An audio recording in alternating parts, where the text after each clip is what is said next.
मारवाड़ी मेडी आप देख रहे हैं। आज है 30 सितंबर 2025 मंगलवार का दिन, हिंदू तिथि आश्विन माह की अष्टमी। और देखिए आज यानी कि 30 सितंबर को नवरात्रा के 8वें दिन दुर्गा अष्टमी मनाई जाएगी। इस दिन महागौरी की विशेष पूजा होगी, साथ ही में कन्या पूजन के लिए भी आज का दिन काफी महत्वपूर्ण रहने वाला है। चलिए अब नजर डाल लेते हैं आज की बड़ी खबरों पर। शुरुआत कर देते हैं देश की बड़ी खबर के साथ। बहुत बड़ी खबर, भारतीय कप्तान सूर्य कुमार यादव ने एशिया कप 2025 की अपनी मैच फीस आर्म्ड फोर्सेस और पहलगाम हमले के पीड़ितों को देने का फैसला किया है। वहीं पाकिस्तान को फाइनल में हराने के बाद player of the match Bharat के तिलक वर्मा ने कहा कि यह जीत देश को समर्पित है। चक दे इंडिया, यह जीवन की बेस्ट पारी रही। वहीं भारतीय खिलाड़ी जीत के बाद पुरस्कार समारोह में मौजूद थे, लेकिन उन्होंने पाकिस्तान के नकवी के हाथों से ट्रॉफी लेना पसंद नहीं किया। टीम ने बाद में ट्रॉफी के बिना ही जश्न मनाया। आगे बढ़ेंगे एक और बड़ी और काम की खबर। जल्द ही आप मोबाइल नंबर पोर्टेबिलिटी की तरह अपना गैस कनेक्शन भी किसी भी कंपनी में बदल सकेंगे। Petroleum and natural gas regulatory board ने इसको लेकर तैयारियां भी शुरू कर दी है। इससे कंज्यूमर्स को सबसे ज्यादा फायदा मिलेगा, क्योंकि इस फैसले से आने वाले समय में सर्विस और बेहतर होगी। अब देखिए, अभी तक क्या होता था, आप कंपनी के अंदर केवल डीलर को बदल सकते थे। अगर आप इंडियन गैस के कस्टमर है तो अन्य कंपनी में जाना काफी मुश्किल था। ऐसा इसलिए था क्योंकि नियमों के मुताबिक सिलेंडर सिर्फ उसी कंपनी से रिफिल कराया जा सकता था जिसे उसे जारी किया हो। लेकिन अब क्या होगा, जैसे आप अपने मोबाइल नंबर को पोर्ट करवाते हैं, दूसरी कंपनी से जुड़ जाते हैं, उसी प्रकार गैस कनेक्शन में भी होगा। हालांकि फिलहाल कंज्यूमर्स, डिस्ट्रीब्यूटर्स और सिविल सोसाइटी से फीडबैक मांगा जा रहा है। कमेंट्स भेजने की लास्ट डेट मिड अक्टूबर है। इसके बाद रूल्स की नई गाइडलाइन बनेगी और पूरे देश में रोल आउट डेट फिक्स होगी। यानी कि जल्द ही आपको पूरी डिटेल के साथ जानकारी मिल जाएगी कि आप इसको स्विच कैसे करें। बहरहाल आगे बढ़ना होगा। राजस्थान से बहुत बड़ी खबर, जयपुर में घरों की छतों पर सब्जियां उगाने के लिए सरकार पैसे देगी। और बड़ी जानकारी यह है, सरकार की ओर से 70% तक सब्सिडी दी जाएगी। 1 से 31 अक्टूबर 2025 तक आवेदन होंगे। आवेदन की प्रक्रिया ऑफलाइन रहेगी। अंतर्राष्ट्रीय उद्यानिकी नवाचार एवं प्रशिक्षण संस्थान ने सोमवार को इस परियोजना का शुभारंभ किया है। हालांकि आपको बता दूं, फिलहाल इस परियोजना में जयपुर नगर निगम क्षेत्र के निजी आवासीय भवनों के मालिक ही आवेदन कर सकते हैं। वाणिज्यिक प्रतिष्ठान, संस्थान या अन्य गैर आवासीय भवन इस परियोजना के लिए पात्र नहीं होंगे। और आपको बता दूं, इस परियोजना का लाभ लेने के लिए 200 स्क्वायर फीट की छत होना अनिवार्य है। यानी कि आप जयपुर में है और आपके पास अपना घर है, अगर आप छत पे सब्जियों की खेती करते हैं तो सरकार आपकी सहायता करेगी। एक और बड़ी खबर, राजधानी जयपुर को सीएम भजनलाल शर्मा ने दिवाली से पहले 450 करोड़ रुपए की विकास परियोजनाओं की सौगात दी है। अपने विधानसभा क्षेत्र सांगानेर में आयोजित एक समारोह में उन्होंने विभिन्न विकास कार्यों का लोकार्पण और शिलान्यास किया। इस दौरान गोपालपुरा बाईपास पर 2.16 किलोमीटर लंबी एलिवेटेड रोड की आधारशिला रखी। वहीं जयपुर पुलिस कमिश्नरेट में 3 नए थानों का वर्चुअल उद्घाटन भी किया गया। इन परियोजनाओं से सांगानेर और जयपुर के अन्य क्षेत्रों में यातायात सुरक्षा और बुनियादी सुविधाओं में सुधार होगा।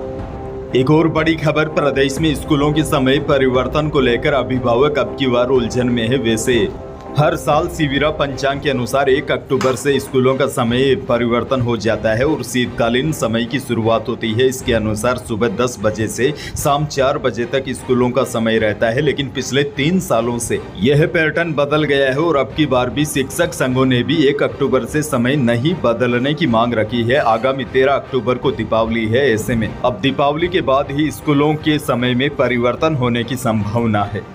खैर आगे बढ़ना होगा। बहुत बड़ी खबर, कृषि मंत्री डॉक्टर किरोड़ी लाल मीणा ने रविवार देर रात बीकानेर के कोलाइत में स्थित खाद फैक्ट्रियों में छापेमारी की। इस दौरान 2 फैक्ट्रियों में 64,000 नकली खाद के बैग कब्जे में लिए गए हैं। दोनों फैक्ट्रियों को सील करने के भी निर्देश मंत्री ने दिए हैं। इस कार्रवाई के बाद मंत्री किरोड़ी लाल मीणा ने बड़ा खुलासा करते हुए कहा कि यह नकली खाद नेपाल तक सप्लाई की जा रही थी। इस कार्रवाई के दौरान मंत्री के साथ विभाग के कई बड़े अधिकारी भी मौजूद थे।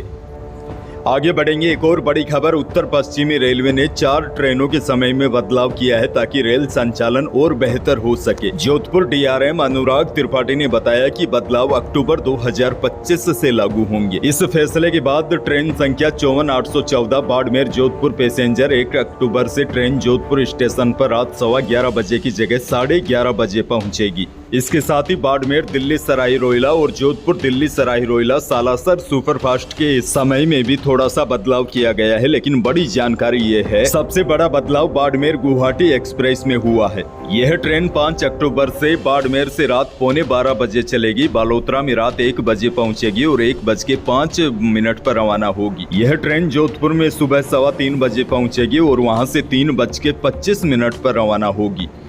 अच्छा देखिए, जोधपुर से एक और बड़ी खबर है। अखिल भारतीय आयुर्विज्ञान संस्थान जोधपुर की ओर से स्वस्थ नारी सशक्त परिवार अभियान चलाया जा रहा है। इसके तहत 17 सितंबर से 2 अक्टूबर तक महिलाओं के लिए निःशुल्क कैंसर स्क्रीनिंग और जांच शिविर लगाया जा रहा है। अभियान के तहत अस्पताल में महिलाओं के लिए निःशुल्क स्वास्थ्य जाँच और डायग्नोस्टिक टेस्ट पर ध्यान दिया गया है। इससे महिलाओं में कैंसर, ब्लड प्रेशर, डायबिटीज और स्वास्थ्य संबंधित अन्य समस्याओं का समय पर पता लगाया जा सके। बड़ी जानकारी यह है, अखिल भारतीय आयुर्विज्ञान संस्थान जोधपुर में 2 अक्टूबर तक महिलाओं के लिए निःशुल्क कैंसर स्क्रीनिंग और जांच शिविर लगाया जा रहा है। खैर, भरतपुर से बड़ी और दुखद खबर। भरतपुर में एक सड़क हादसे में 3 लोगों की मौत हो गई, वहीं एक बच्चा गंभीर घायल है। मामला जिले के वेड़ थाना इलाके के हंतरा मोड़ में शाम 6 बजे का बताया जा रहा है। हादसे के बाद आरोपी बोलेरो ड्राइवर गाड़ी लेकर मौके से आरोपी भाग निकला। सवाई माधोपुर से बड़ी खबर। सवाई माधोपुर में स्थित रणथंभौर टाइगर रिजर्व में टूरिज्म सीजन 1 अक्टूबर से शुरू होने जा रहा है। इससे पहले यहाँ नामी गिरामी हस्तियों के पहुंचने का सिलसिला शुरू हो गया है। इसी कड़ी में वायनाड सांसद और कांग्रेस महासचिव प्रियंका गांधी वाड्रा सोमवार सुबह रणथंभौर पहुंची। यहाँ प्रियंका गांधी वाड्रा का काफिला सड़क मार्ग से रणथंभौर पहुंचा। आपको बता दूं, प्रियंका वाड्रा हर साल सवाई माधोपुर के रणथंभौर आती है। एक और बड़ी खबर देखिए, सोना और चांदी खरीदना अब आम लोगों के बस की बात नहीं है, क्योंकि लगातार सोने और चांदी के भाव आसमान छू रहे हैं। ग्लोबल वायदा बाजार की तेजी के असर से सोमवार को भी जयपुर सराफा बाजार में दोनों कीमती धातुओं में रिकॉर्ड तेजी देखी गई। चांदी 1600 रुपए बढ़कर 1,48,100 रुपए प्रति किलो पर पहुंच गई। वहीं शुद्ध सोना भी 1100 रुपए की छलांग लगाकर 1,18,400 रुपए प्रति 10 ग्राम रहा और 22 कैरेट यानी कि जेवराती सोना भी 1,000 रुपए तेज होकर 1,10,400 रुपए प्रति 10 ग्राम पर पहुंच गया। अच्छा, एक और बड़ी खबर देखिए, कोटा में नया इतिहास बनने जा रहा है, क्योंकि यहाँ पर दुनिया का सबसे ऊंचा रावण तैयार हो रहा है। यानी कि इस बार कोटा में दुनिया के सबसे ऊंचे रावण का दहन होगा और उसके बाद इसे Asia book of world record में भी दर्ज करवाया जाएगा। मेला समिति अध्यक्ष विवेक राजवंशी ने बताया कि लोकसभा स्पीकर ओम बिरला के सुझावों के अनुसार कोटा दशहरा मेला को और भव्य और आकर्षक बनाने के लिए इस बार कई नवाचार किए गए हैं। राजस्थान के लोगों के लिए एक और बड़ी खबर देखिए, जैसे ही त्योहारी सीजन शुरू होता है तो मिठाई से लेकर दूध तक में मिलावट शुरू हो जाती है। बड़ी खबर यह है, त्योहारी सीजन में 1000 किलो नकली पनीर पकड़ा गया है। पिकअप में भरकर यह पनीर अलवर से जयपुर ले जाया जा रहा था। आगे बढ़ेंगे, बड़ी खबर। भ्रष्टाचार निरोधक ब्यूरो ने जैसलमेर जिले के फतेहगढ़ क्षेत्र में तैनात रहे पटवारी हनुमान राम को 5 लाख रुपए की रिश्वत मांगने के मामले में गिरफ्तार किया है। सोमवार को उसे कोर्ट में पेश किया गया, जहां से उसे न्यायिक अभिरक्षा में भेजने के आदेश दिए गए हैं। अच्छा देखिए, मौसम को लेकर बहुत बड़ी खबर है। राजस्थान के उदयपुर संभाग में एक नए मौसमी तंत्र के प्रभाव से बीते 24 घंटों के दौरान कई जगहों पर बारिश हुई। वहीं मौसम विभाग के ताजा अपडेट के अनुसार आगामी दिनों में भी बारिश की संभावना है।